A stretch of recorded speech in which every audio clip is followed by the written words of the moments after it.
With the state of the economy, everyone is feeling it. That's why our teams must work efficiently and not stress about their lives. Here's how employers can improve work-life balance for their employees with pragmatic, low-friction changes. Every employer who wants consistent performance needs a clear plan for work-life balance. It's evident that productivity rises when rest, focus, and expectations align.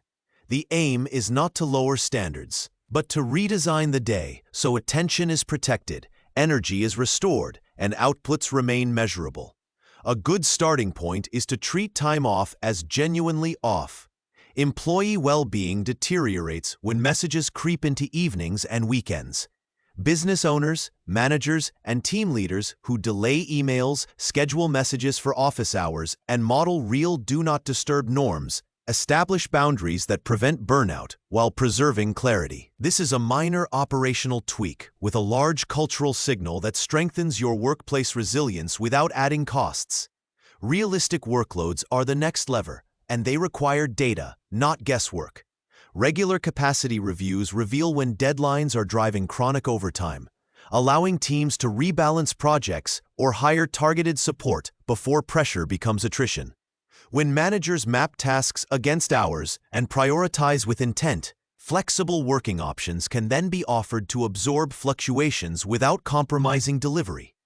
Breaks should be regular and encouraged because attention is finite.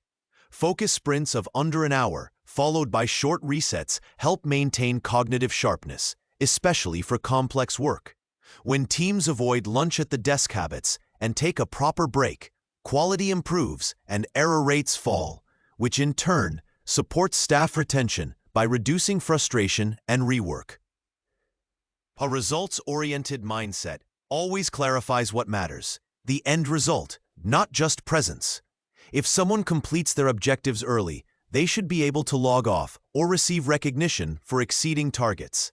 Removing active time surveillance reduces perverse incentives and lets high performers sustain pace without resorting to unpaid overtime, which stabilizes HR policies and expectations across teams. Family-friendly benefits show up as trust in action, not slogans. Flexible working windows for parents, predictable scheduling, and equitable paid parental leave, even for the parent not actually having the child, signal that life commitments are not penalized.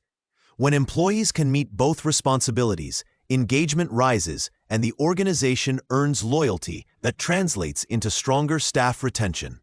Mental health support is now essential, not a perk. Therapy allowances, access to accredited providers, and managers trained in mental health first aid reduce presenteeism and shorten recovery times. Considering the financial stress many employees carry, targeted assistance and signposted resources anchor employee well-being and help people stay productive when conditions outside work are volatile. And good upward feedback keeps solutions relevant. Anonymous surveys surface friction points early, while small group roundtables test fixes quickly before they scale. What about something as simple as a suggestion box? They worked well for many years. When people see their input reflected in updated HR policies, be it meeting norms, tool choices, or on-call expectations, workplace culture shifts from performative to participatory, and that credibility compounds. Implementation should always be paced and measured. Introduce one change, track the impact on deadlines, quality, and satisfaction, and then iterate. Clear metrics, cycle time, error rates, utilization, and voluntary turnover show whether each policy increases capacity or adds friction. Over a quarter or two, the portfolio of practices becomes coherent and resilient. Business owners and managers who invest in employee well-being, thoughtfully enable flexible working, and refine HR policies create an environment where work-life balance for their employees is not a slogan, but a competitive advantage. And this will all be reflected in a happier workforce and enduring staff retention.